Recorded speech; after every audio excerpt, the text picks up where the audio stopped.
할렐루야.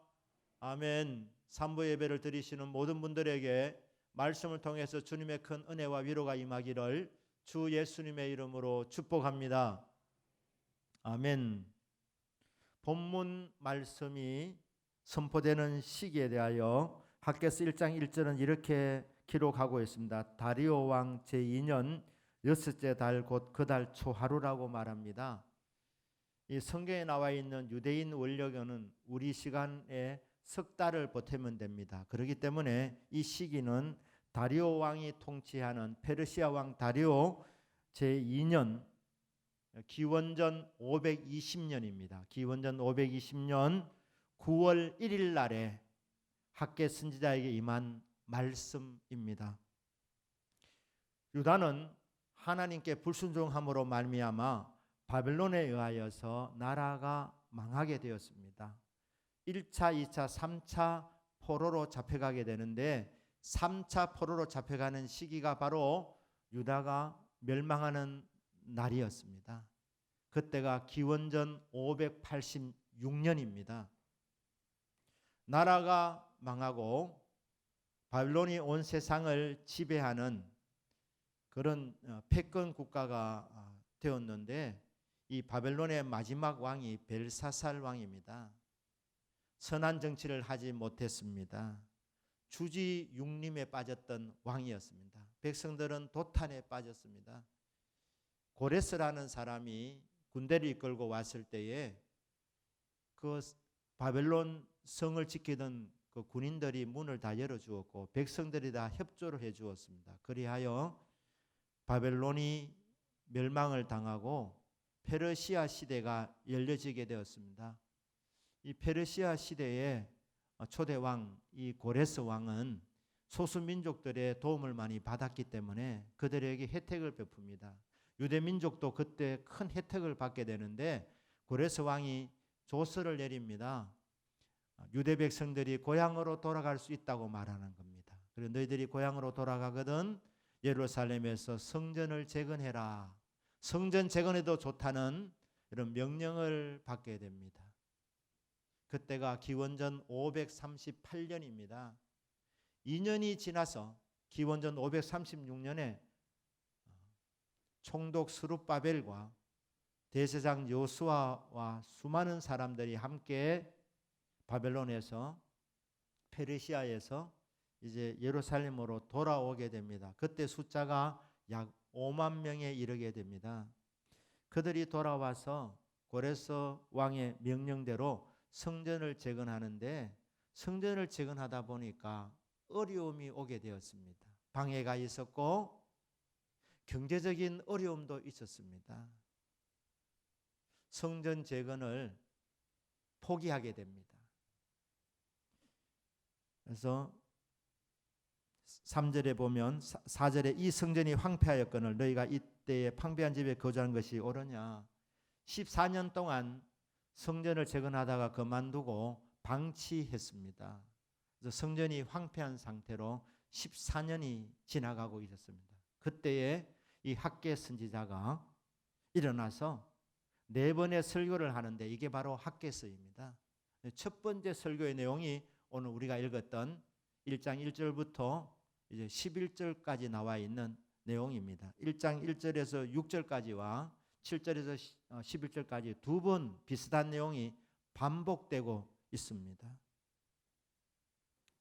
하나님께서 이렇게 말씀합니다. 2절에 만군의 여호와가 이같이 말하여 이르노라 이 백성이 말하기를 여호와의 전을 건축할 시기가 이르지 아니하였다 하느니라. 때가 아니랍니다. 성전을 지었는데 짓기 시작하는데 어려움이 왔습니다. 사마리아 사람들이 방해를 조직적으로 했습니다. 힘들었습니다. 성전 건축하는 일이 쉽지 않습니다. 그래도 그들이 돌아와서 헌금을 했는데 약 550만 불 정도가 모였습니다. 그러니까 우리나라 돈으로 한 70억의 돈이 모인 것입니다. 그 돈을 갖고 성전을 이제 재건하기 시작했는데 어려움이 오니까 뿐만 아니라 경제적인 어려움이 왔습니다. 하나님에 대해서도 섭섭한 마음이 있었습니다. 그들이 돌아와서 성전 재건을 하면 하나님이 복을 주셔야 되는데 복을 주시기는커녕 경제적인 어려움이 왔다 이 말입니다.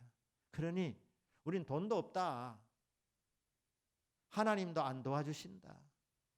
성전 재건할 때가 아닌 모양이다. 이렇게 결론을 내리고 성전을 황폐한 상태로 방치하고 있었습니다. 하나님께서 던지는 질문입니다. 4절에 이 성전이 황폐하였거늘 너희가 이때에 판벽한 집에 거주하는 것이 옳으냐. 성전은 지금 무너져 있고 성전이 지금 완전 황폐한 상태로 있는데 너희들이 좋은 집에 이렇게 거하고 있다. 너희들 잠이 잘 오느냐? 편안하냐? 성전을 이렇게 황폐하게 만들어 놓고 너희들이 좋은 집을 지으려고 애를 쓰고 있는데 그게 과연 올바른 행동이냐? 너희들이 하는 그 행실이 옳으냐? 이렇게 질문을 던지고 있습니다. 그러면서 하나님 하시는 말씀이 5절입니다. 그러므로 이제 만군의 여호와가 이같이 말하노니 너희는 너희의 행위를 살필지니라. 살피라고 말씀합니다. 이 살피라는 말이 한문으로 성찰입니다. 살피라는 것입니다. 포로 생활 70년 하고 돌아왔습니다. 그들이 돌아올 때 뜨거운 마음으로 돌아왔습니다. 바벨론에서 그들이 정착했으며 70년 살면서 잘 살았습니다. 바벨론 땅에서도 총리도 나왔고 유명한 정치가들도 나왔고 각계각층에서 성공한 인물들이 많았습니다. 유대인들은 어디를 가든지 잘 살았습니다. 왜냐하면 신명기 8장 18절의 말씀대로 재물 얻는 능력을 받은 민족이기 때문에 그들은 어디를 가든지 그곳에서 일어났습니다. 성공했습니다. 잘 살았습니다. 그래서 바벨론에서 잘 살았는데 고향으로 돌아가라 그럴 때 돌아오는 사람들 다 돌아온 것이 아니라 정말 뜨거운 열정을 가진 사람들만이 돌아왔습니다. 그게 쉬운 일 아닙니다. 바벨론이 그때 세계에서 가장 잘 살았던 나라입니다. 경제가 좋으면 교육도 좋습니다. 그런데 자녀들 좋은 학교 다니는 아이들 그거 다 포기시키고 이제 다시 고향으로 돌아오면 학교를 다시 지어야 되는데 학교를 세워야 되는데 자식들이 나 안 가겠다 그러면 힘들지 않습니까? 근데 그걸 다 설득시켜 가지고 자식들을 데리고 정말 예루살렘으로 돌아오는 것은 보통 열심이 아니었는데 자, 그 돌아와서 그들이 성전을 지었으면 하나님이 복을 주셔야 되는데 더 어려워졌다 이 말입니다. 그래서 그들이 성전 짓는 것을 포기하고 자기 집 짓는 데 바빴습니다. 근데 하나님 말씀합니다. 너희의 행위를 살필지니라. 행동을 살피기 전에 먼저 자신의 내면을 살펴봐야 됩니다. 행동은 내면의 어떤 생각대로 움직이기 때문에 그들은 하나님 앞에서 정말 합당한 사람들, 건강한 사람들이라고 생각해졌습니다. 그러나 포로 생활 70년 하면서 알게 모르게 병들어 있었습니다. 그래서 조금만 어려우면 원망하고 조금만 어려우면 실망하고 낙심하고 불평하고 하나님 섭섭합니다. 왜 이렇게 하십니까? 이렇게 하는 것이 그들의 마음이 지금 건강하지 못해서 그렇습니다. 여러분, 우리들도 지금 코로나19로 인하여서 비록 병이 안 걸렸다 하더라도 우리는 지금 영향을 받고 있습니다. 갇혀 있습니다. 예배도 완전하게 회복되지 못했습니다. 괴롭고 답답하고 때로는 울분이 생기고 화가 나고 자 이렇게 되는 것은 우리도 영향을 받고 지금 내면이 병들어 있다는 것입니다. 우리 믿음의 눈이 열려져서 우리 상태가 정확하게 보일 수 있기를 축복합니다. 그래야 진단이 잘 나와야 치유가 임하는 것입니다. 주님 영향을 받았습니다. 마음에 때로는 폭발하고자 하는 그런 마음들이 있습니다. 분노가 있습니다. 답답합니다. 괴롭습니다. 힘듭니다. 주여, 이 내면을 치료하여 주십시오. 그렇게 정직하게 자신의 상태를 보고 고백하는 자, 여호와 라파, 치료의 여호와 하나님께서 치료해 주십니다. 고침 받으셔야 합니다. 그래야 여러분들이 정말 건강하게 남은 생애를 살아갈 수 있게 됩니다. 그 다음에 할 일이 뭐냐? 우리의 행위를 살피는 일입니다. 이스라엘 백성들에게 하나님께서 지금 가치관에 대한 질문을 던집니다. 네가 가장 가치 있게 생각하는 것이 무엇이냐? 그 당시 포로민들은 돌아와서 어떤 문제에 있었느냐? 삶의 우선순위가 지금 잘못되어 있었습니다. 그러니까 우선순위를 바르게 하라고 이렇게 말씀하고 있습니다. 그들은 성전보다도 자기 일에 더 우선순위를 두었습니다. 자기들 집을 아름답게 꾸미는 일에 우선순위를 두었습니다. 여러분, 자녀들을 잘 기르셔야 합니다. 가정생활 잘 하셔야 합니다. 하지만 하나님께서는 더 우선할 것이 있다고 말씀하고 있습니다. 그것은 성전을 향한 사랑입니다. 성전을 향한 뜨거운 마음입니다. 이게 잘못되어 있으면, 이 우선순위가 잘못되어 있으면 문제가 발생한다는 것입니다. 너희들이 지금 어렵다고 말하는데 우리가 돈이 없어서 성전을 계속해서 지을 수 없습니다. 지금은 때가 아닌 것 같습니다. 하나님 먼저 우리를 부유하게 만들어 주십시오. 그러면 우리가 성전을 짓겠습니다. 그런 생각을 갖고 있는 그들에게 하나님께서 하시는 말씀입니다. 너희들이 문제가 왜 생긴 줄 아느냐? 우선순위가 잘못됐다. 6절에 너희가 많이 뿌릴지라도 너희들이 기대를 갖고 씨앗을 많이 뿌렸는데 풍년을 기대하면서 봄철에 너희들이 씨앗을 뿌렸는데 가을에 뚜껑을 열고 보니까 수확이 적더라고 말하고 있습니다. 기근이 온 것입니다. 흉년이 든 것입니다. 먹을지라도 배부르지 못하며 풍족하지 못하다는 것입니다. 마실지라도 흡족하지 못하며 입어도 따뜻하지 못하며 좋은 옷이 아니라는 것입니다. 또 몸의 건강 상태도 좋지 못하다는 것입니다. 그래서 옷을 입었는데 여전히 몸에 온기를 느끼지 못한다. 따뜻하지 못하며 일꾼이 삭슬 받아도 그것을 구멍 뚫어진 전대에 넣음이 되느니라. 너희들이 월급은 받는데 구멍 뚫어진 전대에 넣음이 되는 것이다. 새 나가는 것이 많다는 것입니다. 생각지 못한 지출이 많이 생긴다는 것입니다. 쓸데없는 지출이 많이 생겨서 수입이 별로 없다. 너희들이 그렇게 돼서 가난하게 되었다. 무슨 문제냐? 우선순위가 잘못되었다는 것입니다. 7절부터 11절까지도 같은 내용이 반복됩니다. 만군의 여호와가 말하노니 너희는 자기 행위를 살필지니라. 9절에 너희가 많은 것을 바랐으나 도리어 적었고 너희가 그것을 집으로 가져갔으나 내가 풀어버렸느니라. 너희들이 많은 것을 바랐지만은 적게 가지게 되었다. 근데 그것을 가지고 집으로 가지고 갔는데 여호와 하나님께서 그것을 훅 풀어버렸다는 거예요. 날아가 버리도록. 나 만군의 여호와가 말하노라. 이것이 무슨 까닭이냐? 내 집은 황폐하였으되 너희는 각각 자기의 집을 짓기 위하여 빨랐습니다. 성전은 방치시켜 놓고 성전은 황폐한 상태로 두고 있어도 거기 관심도 없고 너희가 각각 자기의 집을 짓기 위하여 빨랐습니다. 그러므로 너희로 말미암아 하늘은 이슬을 그쳤고 비도 안 내려오고 이슬마저 그쳤다. 땅은 산물을 그쳤으며 내가 이 땅과 산과 곡물과 새 포도주와 기름과 땅의 모든 소산과 사람과 가축과 손으로 수고하는 모든 일에 한재를 들게 하였느니라. 하나님께서 이슬도 그치게 하시고 하나님이 서리를 맞게 하셔서 소출을 맺지 못하게 만들어 버렸다는 것입니다.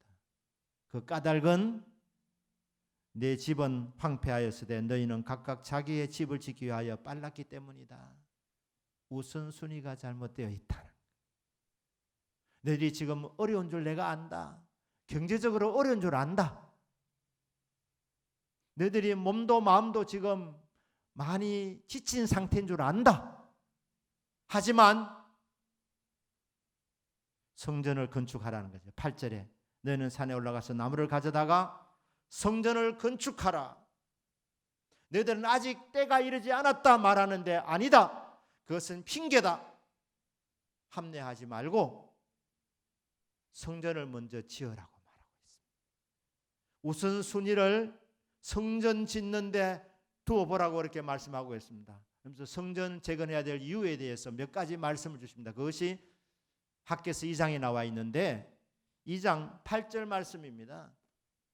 제가 읽겠습니다. 은도 내 것이요 금도 내 것이라 만군의 여호와의 말이니라. 은금, 지금 말로 하면 돈입니다. 돈이 누구의 것이라고 말씀하십니까?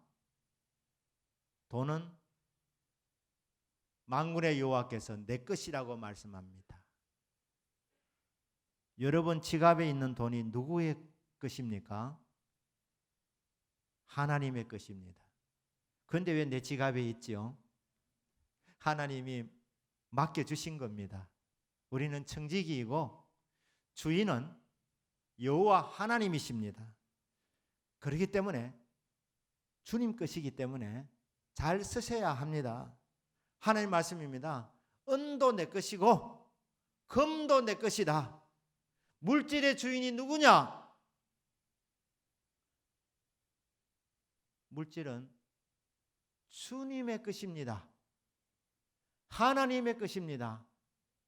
뭐 돈 없다고, 돈 없어서 성전을 못 짓는다고 핑계 대지 마라.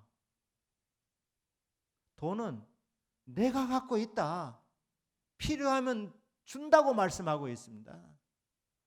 믿음으로 첫 삽을 한번 떠봐라. 없다 불평하지 말고 우선순위가 없다고 하면서 너희들이 자기들 집 꾸미는 데는 너희들이 물질을 아끼지 않는구나. 사실 그 물질이 내 것이다. 그러니 먼저 성전을 재건해 봐라. 그러면 필요한 물질은 내가 공급해 줄 것이다. 그런 말씀입니다. 없다 돈 없어서 못한다. 아니다. 너희들 마음이 없는 것이다. 마음이. 성전에 대한 뜨거운 마음이 없어서 성전을 짓겠다는 마음이 식어져 버렸다. 너희들이 믿음이 없어서 지금 성전을 안 짓는 것이지 돈이 없어서 안 짓는 것 아니다. 왜냐하면 돈은 내 것이니까. 돈은 필요하면 내가 너희들 공급하자는 거 너희들이 알잖아. 그러니 마음이 없어서 그렇고 믿음이 없어서 그런 것이다. 그러니 믿음으로 성전을 지어라. 여러분, 은과 금은 하나님의 것입니다. 하나님이 필요하면 주십니다. 성전을 지어야 될 두 번째 이유는 2장 7절 9절에 나와 있습니다. 7절에 보면 또한 모든 나라를 진동시킬 것이며 모든 나라의 보배가 이르리니 내가 이 성전의 영광이 충만하게 하리라. 만군의 여호와의 말이니라. 이 성전의 나중 영광이 이전 영광보다 크리라. 만군의 여호와의 말이니라. 내가 이곳에 평강을 주리라. 만군의 여호와의 말이니라. 이 성전의 영광이 충만하게 임할 것이니까 이런 귀한 성전을 너희들이 재건해야 된다 말씀하고 있습니다. 모든 나라의 보배가 이르게 될 것이다. 왜 성전을 재건해야 되느냐? 이 재건된 이 성전에 만국의 보배가 이를 것이라고 말씀합니다. 만국의 보배, 이 보배라는 말이 사모하는 것입니다. 이스라엘 사람과 열방의 사람들이 사모하는 대상이 누굽니까? 구원자입니다. 메시아입니다. 메시아이신 예수 그리스도. 여러분, 예수님이 만국의 보배입니다. 만국의 보배가 임할 것이기 때문에, 메시아이신 예수님이 재건한 이 성전에 언젠가 서게 될 것이기 때문에 이 성전은 반드시 재건되어져야 한다고 말씀을 하고 있는 것입니다. 이 성전의 나중 영광이 이전 영광보다 크리라. 첫 번 성전을 솔로몬 성전이라 그럽니다. 재건할 성전을 스룹바벨 성전이라 그럽니다. 그 당시에 총독 스룹바벨의 이름을 따라서 스룹바벨 성전이라 그러는데, 이 스룹바벨 성전의 영광이 솔로몬 성전의 영광보다 더 클 것을 말씀하고 있습니다. 하나님이 격려의 말씀이었습니다. 사실 솔로몬 성전이 진짜 화려했습니다. 다윗이 솔로몬 성전을 짓기 위해서 헌금을 했는데, 역대상 29장 4절에 보면 오빌의 금 3,000달란트와 순원 7,000달란트를 헌금했다고 그래 다윗이 고백을 하고 있습니다. 오빌의 금이, 금의 산지가 있는데 오벨에서 나는 금이 최고 좋은 금이라고 합니다. 그러니까 다윗이 성전을 짓기 위해서 헌금할 때에 최고 좋은 금을 바친 것입니다. 오벨에서 나는 금을 헌금했는데, 금 3,000달란트, 이게 어마어마한 양인데 우리 성도님이 별 잘 실감이 안 날 것입니다. 그래서 우리는 금을 한 돈, 두 돈 이래 하지 않습니까? 그래서 이 금 3,000달란트가 어느 정도 되는지 그 양을 제가 한번 돈으로 한번 이렇게 환산을 해보겠습니다. 이 돈으로 환산하면은 4,320만 돈입니다. 4,320만 돈. 금 한 돈을 20만 원으로 치면 다윗이 바친 금의 헌금 액수가 어느 정도냐면은 8조 6,400억입니다. 8조 6,400억. 아무도 놀라지를 아니하시는데, 다윗 왕이 헌금을 했는데 금을 바쳤는데 8조 넘게 바쳤습니다. 다윗은 가는 곳마다 전쟁을 하나님 이기게 해주셔서 전리품이 많았습니다. 그런데 그것을 다 아껴 놓았다가 성전 지을 때 헌금한 것입니다. 한 사람이 8조 넘게 금을 그렇게 바쳤습니다. 그러니까 얼마나 솔로몬 성전이 화려하겠습니까? 뿐만 아니라 역대상 9장 7절에 보면은 거기에 그 12지파 그 족장들, 50부장, 100부장, 1000부장, 만부장들, 종교 지도자들 뿐만 아니라 이스라엘 백성들이 다 헌금을 했으니까 어마어마한 헌금이 들어왔습니다. 그러니까 이 헌금을 갖고 성전을 지었으니까 솔로몬 성전이 화려할 수밖에 없습니다. 그렇게 친다면, 물질로 따진다면 스룹바벨 성전은 초라한 것입니다. 왜냐하면 기껏해야 60억, 70억밖에 안 되는 그 돈을 갖고 성전을 지었으니까 외견적으로 보면 게임이 안 되는 것입니다. 초라할 수밖에 없어요. 그래서 성전 짓다가 또 어떤 사람 우는 사람들이 있었습니다. 왜? 70년 전에 성전을 보았던 사람들 중에 비교가 되니까 하나님의 성전이 너무 초라하다. 솔로몬 성전은 안 이랬는데 이러면서 우는 겁니다. 감격해서 우는 것이 아니라 슬퍼서 우는 겁니다. 우는 소리를 들으면 다른 사람이 다 힘이 빠지는 겁니다. 하나님 하시는 말씀입니다. 아니다. 외견적으로는 초라할 것 같이 보여도 이 성전의 영광이 솔로몬 성전이 그 화려했던 것보다도 더 화려하고 솔로몬 성전의 영광보다도 더 영광스러울 것이다.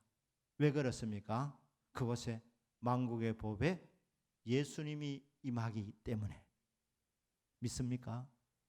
여러분, 교회 생명은 주님의 임재입니다. 물론 시설도 좋아야 합니다. 마이크 시설도 좋아야 되고, 이 여름철에는 에어컨도 잘 나오면은 훨씬 좋습니다. 예배 드리기에 더 집중할 수 있지 않습니까? 그런데 성전을 이렇게 화려하게 꾸미는 것도 나쁘지 않지만 아무리 화려한 성전 하더라도 그곳에 주님의 임재가 없다면, 우리가 주 이름을 부르고 예배를 드리는데 그곳에 예배자를 찾아오시겠다고 주님께서 말씀하셨는데 주님의 임재가 없다면 별 의미가 없습니다. 교회는 주님의 임재가 나타나야 합니다. 저 시골에서 10명 안팎의 성도들이 모여서 예배를 드려도 그곳에 영광스러운 주님의 임재가 있다면 이 세상에서 가장 가치 있는 장소가 됩니다. 가장 영광스러운 장소가 됩니다. 우리 대동교회가 예배를 드릴 때마다 예배를 받으시고 예배하는 자들을 찾아서 어루만져 주시는 주님의 임재가 있는 귀한 처소가 되기를 주 예수님의 이름으로 축복합니다. 그러면 이 땅에서 어떤 처소보다도 가장 가치 있는 장소, 가장 영광스러운 장소가 되는 것입니다. 임재를 말씀하고 있습니다. 만국의 보배가 이를 것이기 때문에 만국의 보배가 그 장소에서 설 수 있도록 성전을 재건해라, 이렇게 말씀을 하고 있습니다. 그러면 이곳에 내가 평강을 주리라. 평화의 왕이 임하는 이곳에, 만왕의 왕 만주의 주님이신 주 예수 그리스도께서 임하는 그곳에 평강이 넘치게 되는 것입니다. 하늘 위에서 평화가 내려오게 되는 것입니다. 이런 영광스러운 임재가 있는 곳이기 때문에 성전은 재건되어야 되고 교회는 사랑받아야 마땅한 것입니다. 교회를 사랑해야 되는 것입니다. 교회 우선순위를 두셔야 되는 것입니다. 성전을 짓게 하시는 세 번째 이유입니다. 학개서 2장 18절 19절입니다. 제가 읽겠습니다. 너희는 오늘 이 전을 기억하라. 아홉째 달 24일, 그러니까 9월 24일 날, 이 학개 선지자의 이 말씀을 듣고 23일 만에 결단해서 성전을 짓기 시작했습니다. 성전 재건을 시작한 것입니다. 곧 여호와의 성전 지대를 샀던 날부터 기억하여 보라. 곡식 종자가 아직도 창고에 있느냐? 포도나무, 무화과나무, 석류나무, 감람나무의 열매가 맺지 못하였느니라. 그러나 오늘부터는 내가 너에게 복을 주리라. 기원전 520년 9월 24일은 이스라엘 역사에서 중요한 날입니다. 그날이 성전 재건을 시작한 날입니다. 그 이전에는 너희들이 고생했다. 그 이전에는 포도나무, 무화과나무, 석류나무, 감람나무의 열매가 맺어지지 못하였다. 왜? 내가 한재를 내렸기 때문에, 하늘에서 이슬이 내리지 못하도록 하늘 문을 닫았기 때문이다. 왜? 너희들이 우선순위가 잘못되었기 때문에. 하지만 학개 선지자의 예언의 말씀을 듣고 순종하여 성전을 재건하기로 시작한 9월 24일을 너희들이 기억해라. 그날부터 너희들은 달라진다. 오늘부터는 내가 너희에게 복을 주리라. 지금은 가난하지만, 지금은 힘들지만 믿음으로 성전을 재건한 이날부터 너희들에게 복을 주리라. 하나님께서 주님 백성들에게 복을 주시려고 성전을 재건하라고 말씀하시는 겁니다. 사는 여러분, 우리는 팬데믹으로 인하여서 여러 가지로 지금 아픈 상황 가운데 있습니다. 이곳에 오셔서 여호와 라파의 하나님을 만나셔서 주님으로 인하여서 영육간에 고침받는 은혜가 있기를 주 예수님의 이름으로 축복합니다. 아울러서 이제 우리가 고침받고 앞으로 어떻게 살 것인가? 선지자 학개 시대에 수많은 문제들이 있었습니다. 교육의 문제, 경제의 문제, 관계의 문제, 여러 가지 문제들이 있었지만 하나님께서 문제를 해결하는 방법이 뭐냐? 너희들이 어떻게 살아야 되는 것이냐? 성전 재건부터 시작하라고 했습니다. 첫 단추 이거부터 끼워라. 그러면 모든 문제를 해결해 줄 것이고 내가 너희들에게 복을 줄 것이라. 그것이 주님의 말씀이었습니다. 사랑하는 여러분, 우리들이 이곳에서 어떻게 살아야 될 것인가? 하나님께서 이 땅에 세워주신 대동교회를 사랑하는 은혜가 있기를 주 예수님의 이름으로 축복합니다. 자녀도 사랑해야 되겠지만 배우자도 사랑하고 또 만나는 사람들을 사랑해야 되겠지만 최고 사랑의 대상은 주 여호와 하나님이십니다. 그 하나님의 임재가 나타나는 교회를 사랑해야 되는 것입니다. 지상의 교회는 완벽한 교회는 없습니다. 그럼에도 불구하고 이곳에 모여서 주의 이름을 부르며 예배할 때 주님은 이곳에 반드시 찾아와 주십니다. 임재하십니다. 그 하나님의 영광스러운 임재가 있는 이곳을 그 무엇보다도 뜨겁게 사랑하는 저와 여러분이 되기를 바랍니다. 성전 재건을 영적으로 우리가 적용하면 교회 부흥을 위해서 힘쓰라 하는 것입니다. 교회를 부흥시키라 하는 것입니다. 너의 에너지를, 너의 믿음을 다른 데 쏟기 전에 우선해서 교회 부흥시키는 일에 힘을 먼저 쏟아보아라. 이곳을 하나님의 임재의 장소로 만들어라. 네가 먼저 은혜 받고 하나님의 임재 속에 들어가는 것, 그것이 바로 교회 부흥이 시작되는 첫 단추다. 네가 부흥의 통로가 되어라. 은혜의 통로가 되어라. 교회를 부흥시켜라. 이곳에 많은 영혼을 구원시키는 구원의 방주로 만들어라. 이렇게 교회를 부흥시키는 일꾼으로 자신을 헌신하면 어떻게 된다는 것입니까? 하나님께서 위로해 주시고 복을 주시겠다고 분명히 약속을 하고 있습니다. 자, 여러분, 부흥의 일꾼이 되기를 바랍니다. 학계 선지자처럼 내가 할게요 이렇게 할 수 있기를 바랍니다. 자, 그렇게 되면은 하나님께서 이 모든 것들은 책임져 주신다는 말씀입니다. 마태복음 6장 33절입니다. 그런즉 너희는 먼저 그의 나라와 그의 의를 구하라. 그리하면 이 모든 것을 너희에게 더하시리라. 먼저 그의 나라와 그의 의를 구하라. 먼저 구할 것이 있다.